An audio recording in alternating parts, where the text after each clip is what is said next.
Psalm 59 is going to be very, very similar to Psalm 58. Again, David is in distress. One of the things I want us to highlight, though, in Psalm 59 is if you have a pen, you have a highlighter, is I want you to see what I find interesting is how many descriptive terms, words David uses for God in this chapter.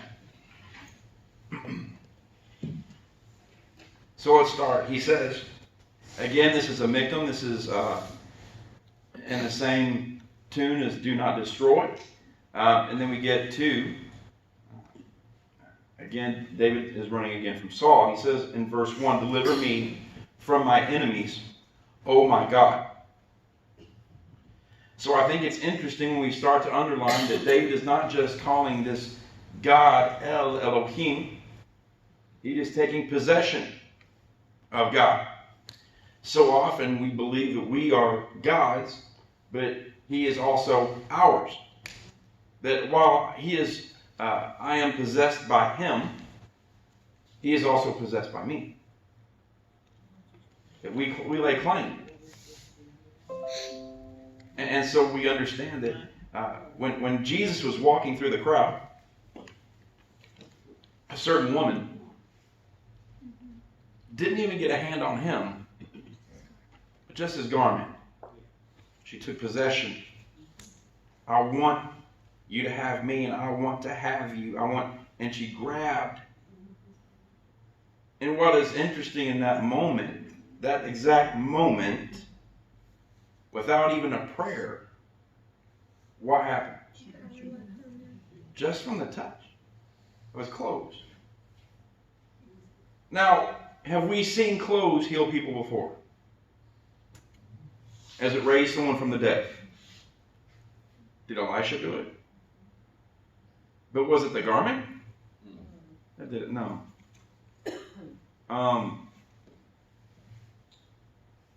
So then what healed? The faith. The garment was a point of contact. It was just a point of contact. Her faith didn't heal her, it was the power of God. But it was her belief that God could do it. Yes. It was the belief that if I could just get His attention, if I could just touch Him, I know what kind of power is there. And sometimes, I'll be honest, I limit God's power. I don't mean to. I know that God makes all things. I know that universe exists and galaxies just from the vapor of His mouth. I get that. But I guess I don't doubt that He can do it. I sometimes doubt that He will do it for me. Because if I were God, I wouldn't do it for me. Rotten as Aaron is, not worth it, bad trade. But that's what God does. Have you noticed it just seems like He makes bad trades all the time? What you would give up, Lord. Now, explain to me, can you think of anybody who's gone on before you that you know's in heaven? And if you could ask him today, want to come back? No, thank you. You're all jealous of them. They got it made. And yet Jesus did it. Left His home on high. Left heaven. To make a bad trade. But that's how great His love. For Him, that was His bride. For Him, that's a good trade. But I don't get it.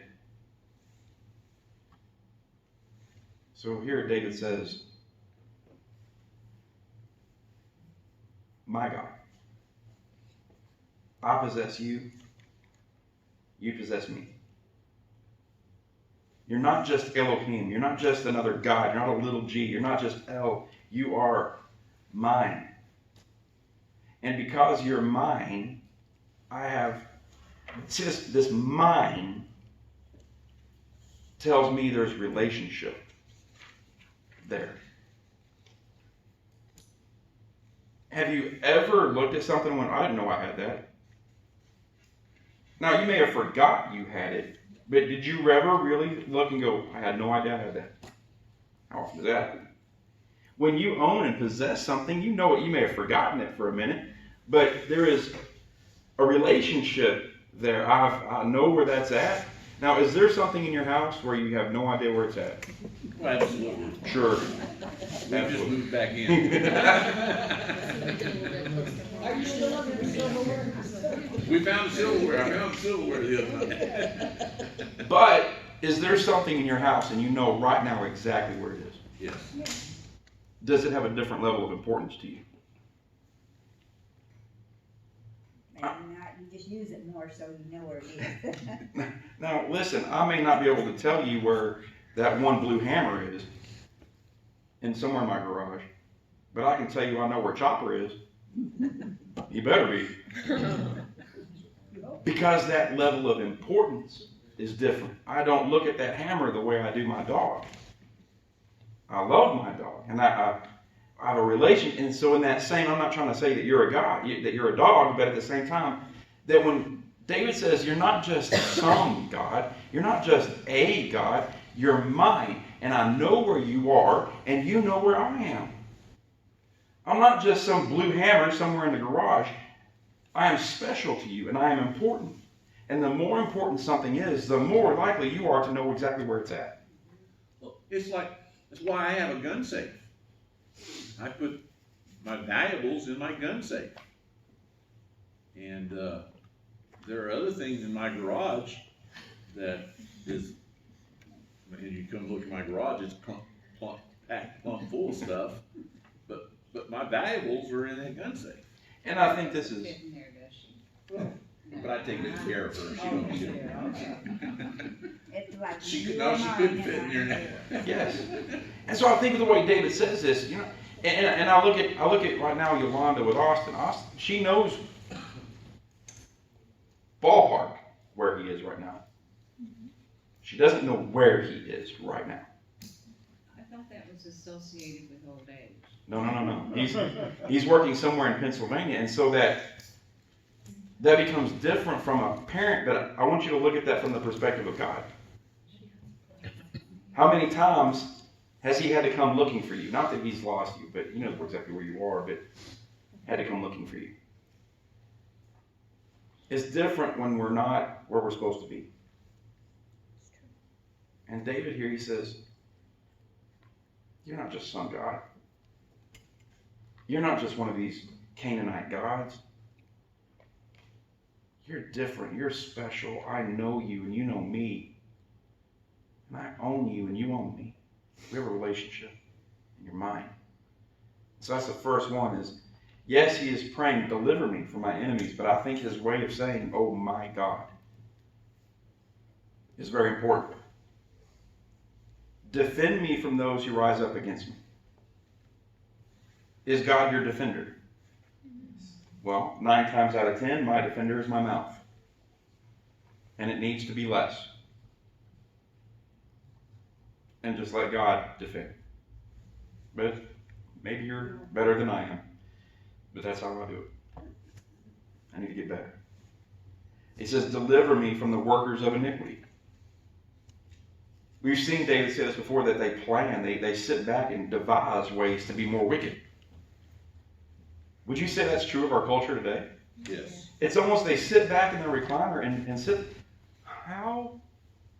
I don't even want to do it, but it's wicked, so I got to do it. How can we be more wicked tomorrow? Listen, let's get up bright and early and be wicked. It's almost how it seems.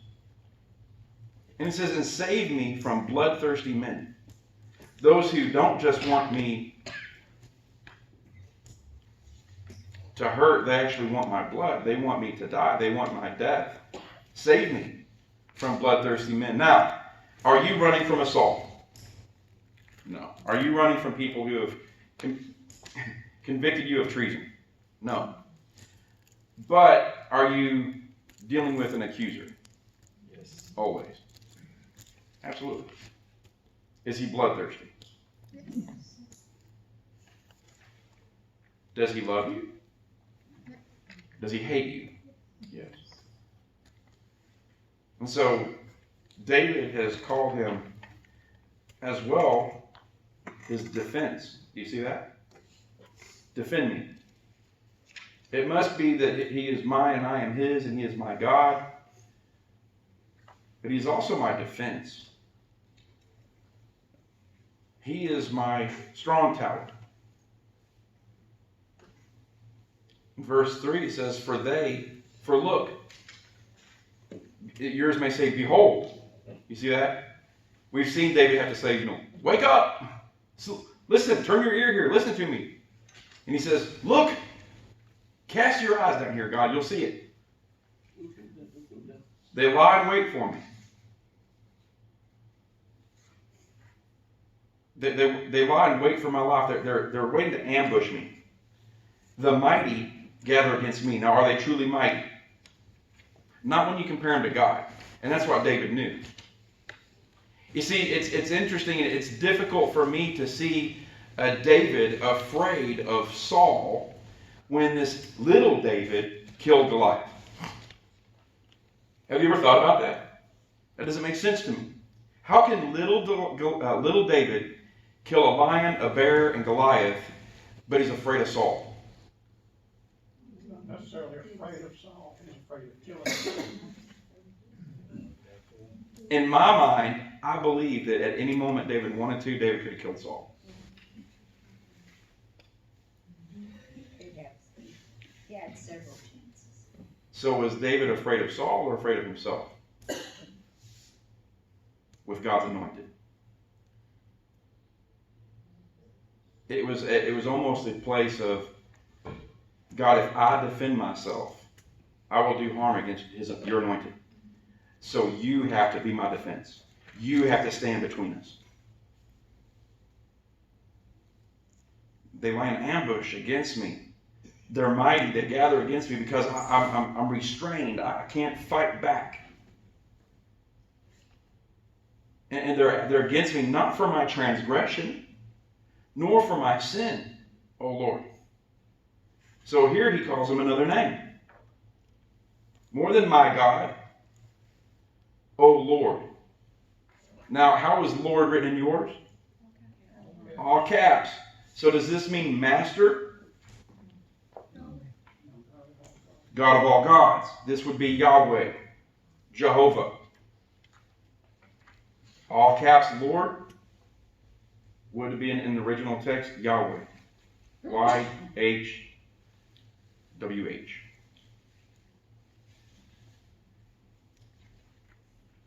So what is Yahweh?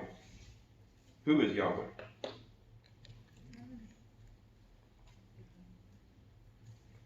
This is what he's called. He said, you are Yahweh, O Lord. Is Yahweh master? Supreme being. Is there any above him? Is there any higher place to go? Is there any higher authority? Can I take my complaint to anybody else? Is there anybody above him? So he has taken to Yahweh his complaint. There is no one above it. So if you can't handle it, Yahweh, then no one could. You are the ultimate authority. I went beyond the Supreme Court. I am at your hands now. There's nothing beyond you. He says they run and prepare themselves through no fault of mine. I'm innocent here. I'm restraining myself, and yet they're against me. Awake to help me. And behold, look. So, don't underline this one, but he's almost like he's saying, God's sleepy. Now, is that how David feels, or is that how it really is? It's how he feels. David knows it to not be true. Otherwise, he wouldn't call him Yahweh and my God, defender, defend me. But he feels that if you were really truly paying attention, you would know my innocence and would have done something already. I don't understand why I'm hiding in this cave. I don't understand why you sent Samuel to anoint me. I don't understand why you anointed Saul. I don't get it. I don't understand. So, do something. You ever made that prayer? Do something. And I'll tell you, in our study of Job in the mornings on Sundays, it's really kind of helped open my eyes that Job has gone through stuff that he did not earn. And God even said, Satan, you incited me against him without cause.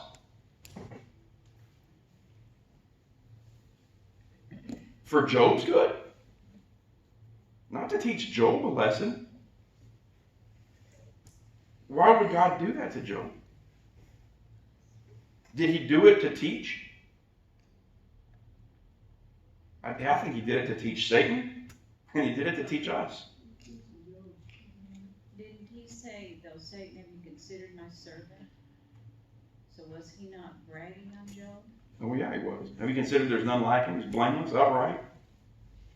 So did he want Job to go through testing? I think he was. Proving it to Satan. I think he was pointing out to Satan, have you considered my other creation? And that he's nothing like you. He is everything you're not. He's blameless. He's upright. He has integrity. He will not curse me. I could take away everything he has. You, Satan, had access to the throne, covered in jewels. You had everything that you ever possibly could have desired. And you cursed me to my face. And I took nothing from you. And now, switch that around and look at this man. Mortal. Dust, he was born, dust he will return. And he holds fast. He holds his integrity. He is nothing like you. And this is why I will lay down my life for them. And not you. Here he says, awake to help me. And look, God, I know that you're not really sleeping. I know. You almost get that, I always see Elijah. He's at Mount Carmel. Maybe your God's asleep. Pray louder. He's over there talking smack in the middle of it. I love it. Pray a little louder. Maybe sleeping. He's snoozing. David's saying it, but I just can't see David believing it. He's in that situation, and he feels that way. But the truth is, he knows that God's not asleep. And how many times have we done that? When things are not, you can't see God, you can't feel Him, and you know He's there, but yet sometimes we say things, but we don't believe it, Where are you? Yeah. The Amplified says stir yourself. Yeah. And Get- arise. Awake, move around, get up. It's like be active. Yeah. You're silent on the matter. And I need you to do something. You ever made this comment to God? God, you just don't understand. And God would say, wait a second. Hold on, what? What don't I understand? What do I not get? Excuse me. What have you experienced that I have not gone through? Betrayal? Hunger? Loss? Pain? Suffering? What? Okay, well, you got me there, but still, wake up. It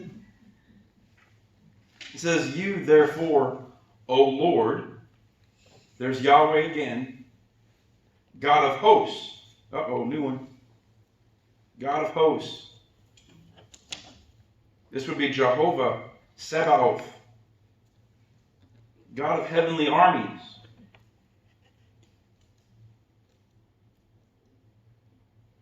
And the God of Israel. Now, they're Israel, right? Well, who's Israel? We're Israel? I may not have on paper dual citizenship, but I am Israel. They are me and I am them. We are adopted. They may not consider it that way, but that's the way it is. We're family. You may not like it. So he says, O Lord Jehovah, Sabaoth, God of hosts, heavenly armies. He's awake, behold. Supreme being, no one like you, commander of heavenly armies. God of Israel. Awake to punish all the nations. Do not be merciful to any wicked transgressors. Selah. We saw this in 58. You remember that? Rejoice.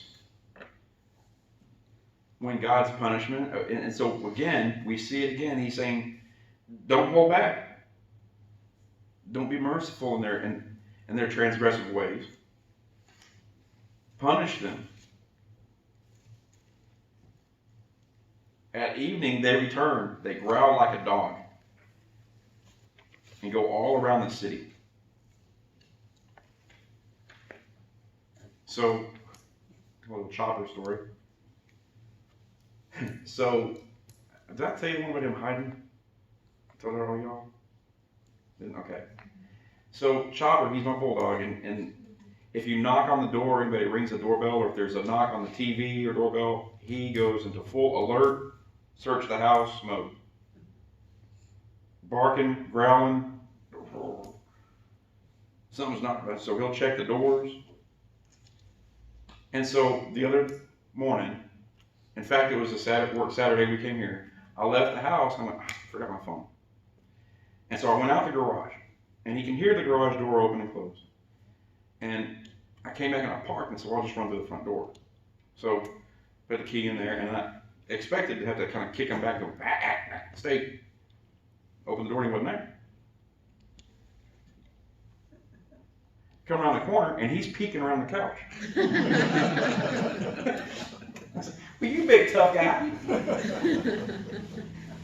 And so he says, at evening, these people return, they growl like a dog.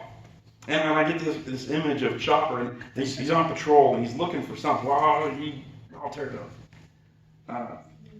His support wasn't there. His support, I'll be tough when you're here. He said these people, these wicked people growl like a dog. Have we heard a whole lot of growling from wicked people anymore? Yeah. They growl all the time. At some point, they'll also start biting. Just so you know. And they go all around the city. Indeed, they belch with their mouth. That's quite a word. How descriptive. Belch. Isn't that gross? What is a belch? Expulsion of whatever is in the body. It's only, when I think of a belch, I think of something that you can't control. It just came out. So wicked are they that they belch with their mouth. Since they belch out insults. It just comes out. They can't even seem to control it. Swords are in their lips. They cut. Now, have you ever met someone who I would rather be punched in the face than be told what you just told me? You ever had that? Where their words cut deeper than any kind of physical assault they could have done? Sure. Have you ever been guilty of it? You said something that you can't take back. You belched something out. I wasn't thinking when I said it. I'm sorry. In that moment, I just belched it out. And I'm sorry. But I know what I said cut you. And it would have probably been easier if I had just hit you. But that's what these wicked, they constantly are belching with their mouth, swords in their lips. For they say, well, who hears? Who hears me anyway? In other words, what are you going to do about it? I'll say what I want to. We live in that society today. Who hears? What are you going to do about it?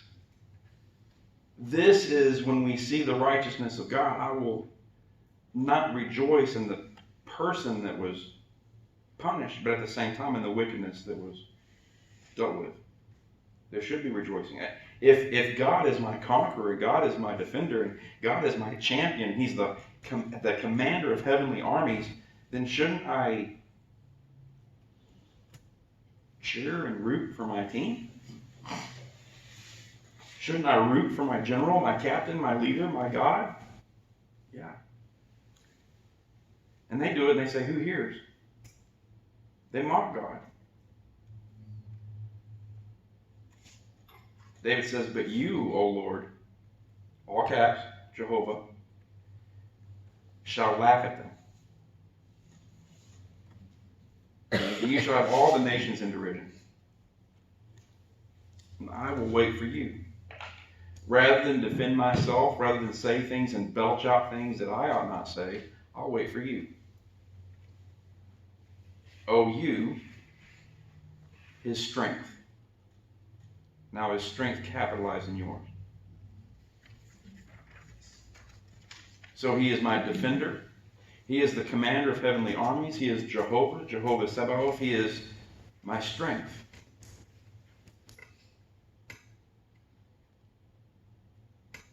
But aren't you pretty strong on your own? No. He is my strength. Why try to go through life trying to act like I'm strong when I can just borrow his? Isn't that what little David did when he faced Goliath? Little David wasn't strong. I mean, who do you think would do more bench presses? David or Goliath? It wasn't the strength issue. It was Goliath put his strength in himself. He saw himself in the mirror. He heard what other people said about him. And, oh yeah, I guess I am way bigger than everybody else. And look how strong I am. And I'm a champion. But David said, I am nothing. I'm a shepherd. I'm less than nothing. My dad didn't even remember I was out in the fields. And so, rather than rely on my strength, I'll rely on yours. I'll just borrow yours, God. You come at me with spear and shield, but I come at you in the name of the Lord. I'll take his strength. For God is my defense. There's another one. God defense. We saw it already. God is my defender.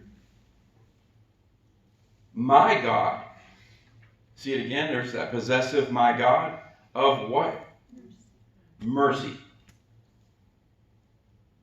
What is mercy?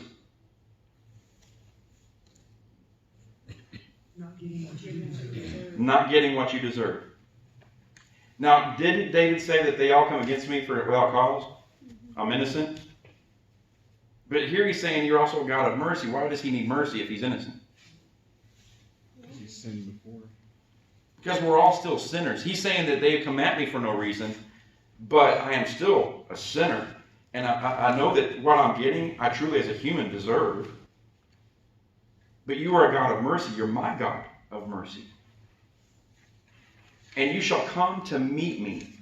Now, that meet is the way we've translated it. If you go back to the actual, the true translation, that is a stand in front of me, is how that word would have been translated. You come to stand in front of me. So yes, it is a place where you meet with me, but you also stand between me.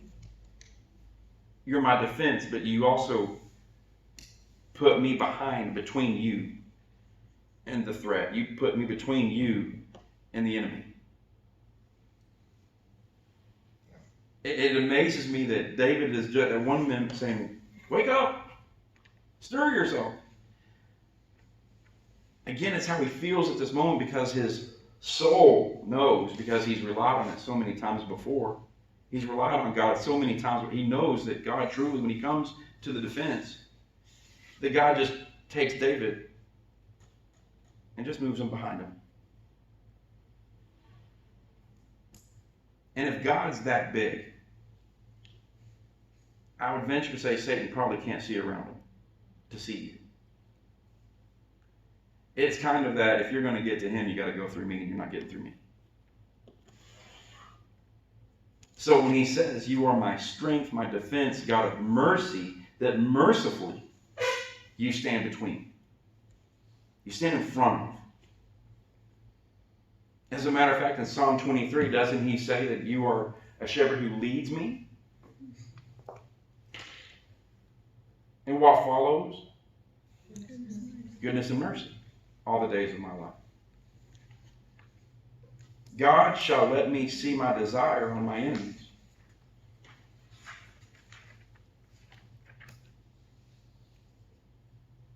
Now, he wants there to be punishment, true, right?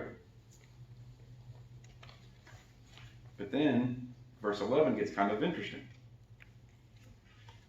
Do not slay them. Don't kill them. Punish them, yes. But don't kill them. And don't kill them. Why? There's people. It says, lest they forget. So what does he mean by that? I think that what David is saying is punish them alive, so that everyone who sees them will remember.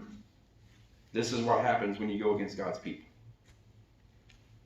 If they were dead, people would forget them. Oh, that's a tombstone of so-and-so. Yeah, I think maybe one time he did something.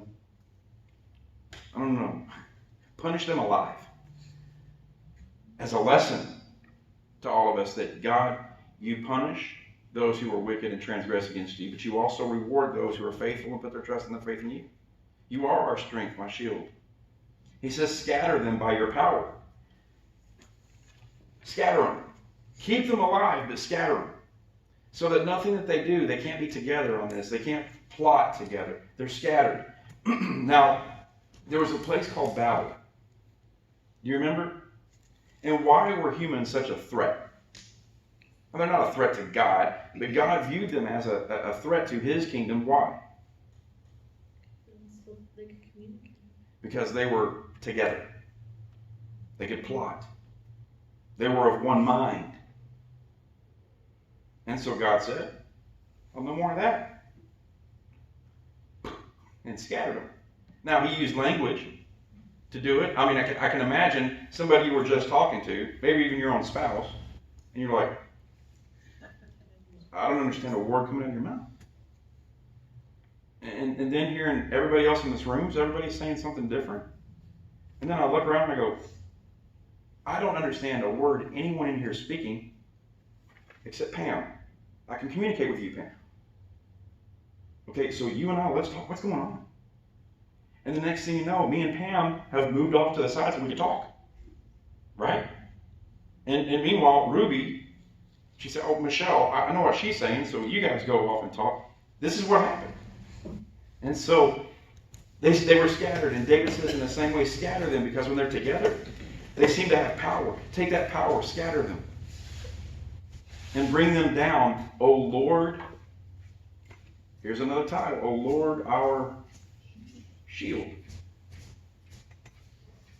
Now, God is our defense, our strong tower. True? When you think about a castle or a strong tower, that is something you have to run into, right?